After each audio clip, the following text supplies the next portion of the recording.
సంగారెడ్డి జిల్లా గడ్డపోతారం పారిశ్రామిక వాడలో అగ్ని ప్రమాదం సంభవించింది. హెరిత్రో ఫార్మా పరిశ్రమలో మంటలు ఎగిసిపడుతున్నాయి. దీంతో భయాందోళనతో పరిశ్రమ కార్మికులు పరుగులు తీస్తున్నారు. మంటలను అదుపులోకి తెస్తున్నారు ఫైర్ సిబ్బంది.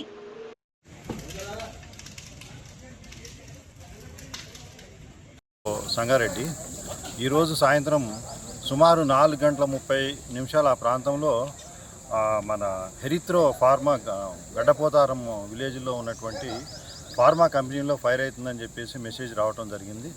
ఈ మెసేజ్ రిసీవ్ చేసుకొని ఇమ్మీడియట్గా Patancheru, Jeedimetla and Narsapur 3 fire వెహికల్స్ని టర్న్అవుట్ చేయడం జరిగింది.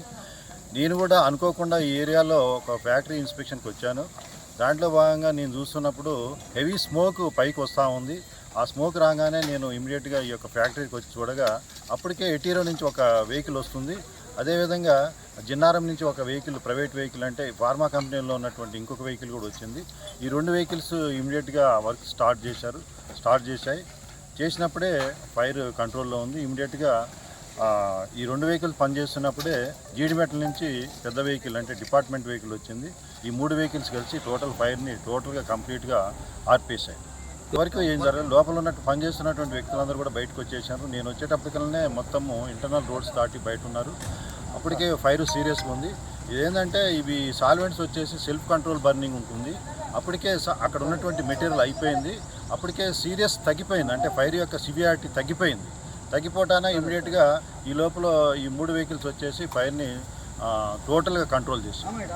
ఫైర్ అంటే నాకు తెలిసినటువంటి ఇన్ఫర్మేషన్ ప్రకారంగా రియాక్టర్లలో మన సాల్వెంట్స్ లోడ్ చేసినప్పుడు స్టాటిక్ ఎనర్జీ వల్ల స్పార్క్ వచ్చేసి ఇమ్మీడియట్గా స్ప్రెడ్ అయిపోయింది. అక్కడ టోలిన్ డ్రమ్స్ ఉన్నాయి. టోలిన్ డ్రమ్స్ హైలీ ఫ్లేమబుల్ కాబట్టి ఆ టోలిన్ ఉంటానా ఇమ్మీడియట్గా స్ప్రెడ్ అయిపోయింది. ఎక్కువ స్పీడ్తో స్ప్రెడ్ కావడం జరిగిందనమాట. అదే స్పీడ్తోనే ఫైర్ కూడా కంట్రోల్ అయిపోయింది. అది ఆస్తి నష్టము తర్వాత ఇంకా డీటెయిల్డ్గా కాజ్ ఆఫ్ ఫైర్ అనేది ఇన్వెస్టిగేషన్ అంటే మెయిన్ ఎంక్వైరీ చేయాలి. ఎంక్వైరీ చేసేస్తే కానీ మనకు తెలియదు. ఆస్తి నష్టం అనేది వాళ్ళు అంచనా వేయాలి. ఎవరైతే ఫ్యాక్టరీ ఓనర్ ఉన్నాడో వాళ్ళు టెక్నీషియన్స్ పెట్టుకొని ఎంత ఆస్తి నష్టం జరిగింది, ఏమేం కావాలని, దాంట్లో ఏ విధంగా ఫైర్ అయిందనేది ఇంకొద్దిగా డీటెయిల్స్గా తెలవాల్సి ఉంది. Fire fighting operations now continued, but total fire 99% control అయిపోయింది.